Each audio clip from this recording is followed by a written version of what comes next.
Como colegio de profesores no podemos estar ajenos a este encuentro que yo diría que ya este año y a medida que han pasado los años se ha transformado en una fiesta ciudadana, en algo transversal.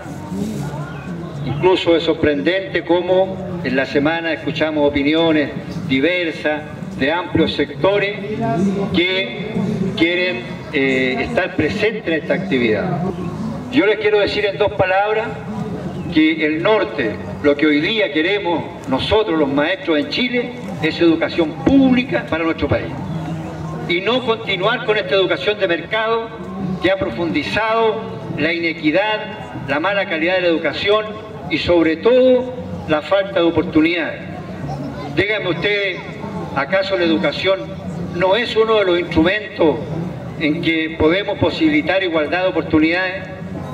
En que a través de la educación, y así lo dicen todos los sectores ideológicos, políticos, es la posibilidad para ayudar a la gente que los que son realmente o que tienen aptitudes puedan surgir en la vida. Sin embargo, la escuela con esta educación de mercado la han transformado en un reproductor de la desigualdad.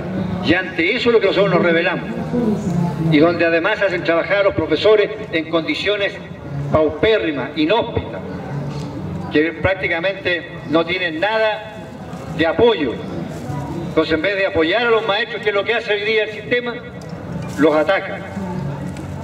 Y al atacar a los maestros se demuestra que no hay ningún interés de los sectores gobernantes, de los sectores de poder de este país, en que nuestros jóvenes reciben una educación integral, democrática, verdadera, como corresponde.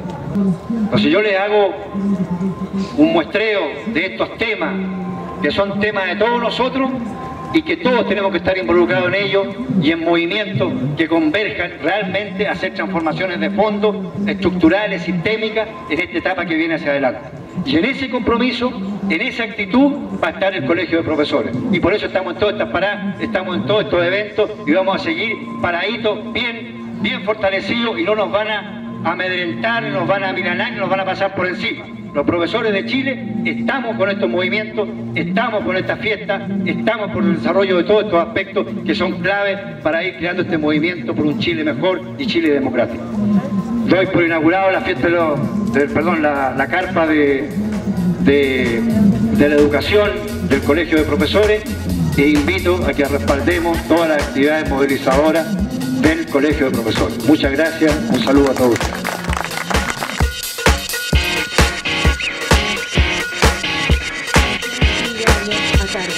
Con mucho gusto, también ya lo dije, tengo a mi lado izquierdo, a la dirigente nacional Bárbara Figueroa, quien precisamente hoy le toca exponer, le toca decir, le toca instalar el tema con mucha fuerza, por supuesto, desde los profesores. Que estará marcado este 2012 por la discusión sobre la nueva institucionalidad que va a regir a la educación, lo que nosotros hemos dicho, el fin de la municipalización, pero que no puede, como se ha pretendido, como algunos intentarán, transformarse en el gran momento para terminar de privatizar lo poco que queda de educación pública, sino que hemos dicho debe transformarse en el momento para defender a través de la gran convergencia que hemos logrado en este tiempo, un esfuerzo central porque la educación pública retome el lugar que le corresponde y que pueda, por cierto, desde ahí también constituirse como el gran eje que nos permita también sostener la soberanía nacional. Mucho se habla, cuando hablamos de desmunicipalización o de nueva administración, que esto más bien tiene que ver solo con aspectos reivindicativos, en algunos casos, digamos, vinculados a las condiciones laborales en las que vamos a quedar docentes y trabajadores de la educación, o respecto de los valores sociales que implica tener la educación pública. Igualdad de oportunidades, una calidad integral, un concepto mucho más amplio que el que hoy día se aplica, la posibilidad incluso de generar mejores condiciones para la movilidad social, pero sin embargo, muchos creemos que no solo en ello radica la importancia de lo público y sobre todo de la educación pública, sino que también en la posibilidad, a partir de ese currículum nacional, a partir de ese esfuerzo central del país, en que nuestros profesionales y el desarrollo que nosotros podamos tener como nación esté vinculado a un proyecto de desarrollo nacional que debiera expresarse en un sistema nacional de educación y en un currículum que lo acompañe y que sea coherente y consecuente con ello. Nosotros hemos hecho una propuesta considerando como elemento central y gravitante los elementos educativos y pedagógicos. Es decir, nosotros dijimos, vamos a construir nuestra propuesta, pero nuestra propuesta tiene que ser una propuesta que dé cuenta no de las necesidades o de los criterios económicos, no de con cuántos alumnos se financia una escuela, sino qué es lo que el país requiere, qué es lo que nuestros estudiantes requieren para poder aprender más y mejor, y que desde ese planteamiento entonces se construya un modelo de gestión educativa. Nosotros, y bueno, no lo tengo acá, pero está en las mesas, ahí está, lo está repartiendo Nicolás, nosotros hemos hablado de una nueva institucionalidad de la educación pública, donde más allá de las estructuras regionales, provinciales, comunales, lo que ponemos en el centro son las necesidades y los polos de desarrollo de la zona. Es decir, ¿qué requiere? Por ejemplo, un ejemplo concreto. Aquí, por ejemplo, se habla de las regiones, de constituir estructuras regionales, pero evidentemente que, por ejemplo, la quinta región o la misma región metropolitana, en cada una de sus zonas no tiene las mismas necesidades, ni los mismos polos de desarrollo. No es lo mismo el mundo de la costa que el mundo del secano, no es lo mismo el mundo de la precordillera que el mundo, digamos, urbano. O sea, hay diferencias y esos matices se tienen que expresar y tienen que ser parte de la posibilidad de construir una propuesta. De lo contrario, es imposible que nosotros le digamos después a nuestros alumnos o que nosotros pongamos sobre la mesa la importancia de estudiar. Porque nos van a decir, bueno, pero me da lo mismo, digamos, ¿cómo me apela, cómo me toca, cómo me llega a mí lo que usted me está diciendo, que se construye esta estructura? Bueno, lo que nosotros estamos planteando ahí es que la educación que se reciba tenga sentido de pertinencia, para que efectivamente pueda ser significativa para el estudiante y no como es hoy día, donde todo está medido en términos estandarizados, pero finalmente la estandarización no me dice nada respecto de, no solo de la capacidad de aprendizaje, sino que de la pertinencia del contenido. Y yo creo que ahí el ejemplo más evidente es lo que ocurre con lo que ocurrió con el CIMSE de inglés. ¿Es que acaso alguno de los ministros que está hoy día en el gabinete tiene a su hijo en una escuela que no tenga arte? ¿Tiene a su hijo acaso, el anterior ministro de Educación tenía a sus hijos o tuvo a sus hijos en colegios donde no habían talleres de música, donde no había arte, donde no había educación física? Si uno revisa los planes, las lógicas curriculares y los criterios de desarrollo en las grandes escuelas, en esas escuelas que se utilizan como íconos, los San George, los Nidos de Águila, no solo tienen más horas en el plan de estudio para esas áreas, sino que además tienen un sinfín de talleres para desarrollarse. Entonces, ¿cuál es la señal? Si ellos lo valoran y tienen a sus hijos en escuelas donde efectivamente la educación artística, la educación física, el desarrollo deportivo son valores, ¿por qué si los tienen ahí resulta que en el caso de la educación pública consideran que no es valioso? Ahí está el sesgo ideológico. Ese es el problema del currículum. Ese es el problema cuando dicen, ya no es dictadura, es régimen. Ese es el problema, ya es un problema ideológico. Pero ¿cómo se garantiza que esa ideología, ese sesgo, esa mirada se profundice? Teniendo un modelo de gestión ad hoc, donde el Estado no tenga injerencia, donde cada escuela sea una parcela, digamos un pequeño átomo en este conjunto, donde no tengan vínculo una cosa con la otra. Así yo puedo garantizar que estas políticas que a mí se me ocurren, que son tan buenas, para otros, no para mí, entonces puedan cursar. Si logramos que el debate sobre desmunicipalización adquiera este tono, yo insisto, no solo paramos para adelante, sino que incluso podemos revertir. Y eso es una ganancia para nosotros, sin duda como gremio, lo asumiremos con una gran responsabilidad, pero por cierto que la mayor ganancia es para el pueblo de Chile.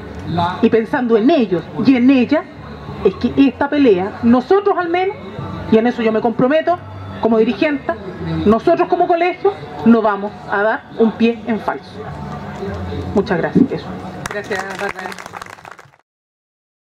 El año que asumió Piñera se dio una gran polémica por el recorte de las horas de historia, que no se implementó porque el Consejo Nacional de Educación no había aprobado la reforma de los planes de estudio y porque se creó un tremendo movimiento para evitar que esto fuera así. Sin embargo, este año, el año pasado, 2011, en el mes de julio, Joaquín Lavín firmó un decreto, el decreto 1353, en el cual recorta las horas de música, de arte y de tecnología en la enseñanza básica del quinto a octavo, para dedicarlas, esas horas que se quitaron a esas asignaturas, para dedicarlas a las horas de lenguaje y de matemáticas, a las asignaturas de lenguaje y matemáticas, que son las que sí mide el CIMSE. O sea, como pueden ver, todo el conjunto de reformas, se cambia el plan de estudio, se alarga la jornada, se recortan las asignaturas que no son medidas en la prueba CIMSE. Los contenidos, que algo que a lo mejor mis colegas se van a referir, fueron minimizados.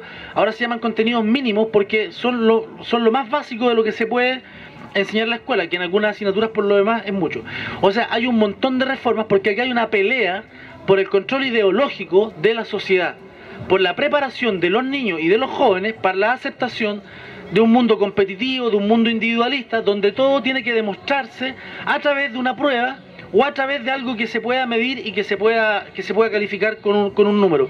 Esto es extraordinariamente grave.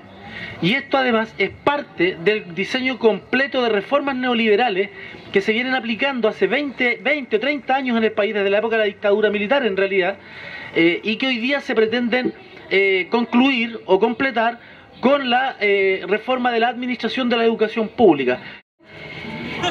¿Existe una visión de cómo se tienen que formar los futuros docentes? El que estudia en una universidad pública, el futuro docente que estudia en una universidad privada o el que estudia en un instituto. ¿Cuántas carreras de pedagogía existen hoy en Chile? ¿Y cuál reguladas están por el Estado? Y también tiene que ver con que el currículo para los futuros docentes tiene que ver también con más investigación. Los docentes hoy día nos están formando para que seamos meros reproductores de los programas que se establecen. Entonces, efectivamente, el gobierno dice tenemos que establecer un currículo para toda la educación y estos futuros docentes tienen que ser quienes lo reproduzcan. Pero lo reproduzcan ¿cómo? ¿Tal cual como señalan los programas?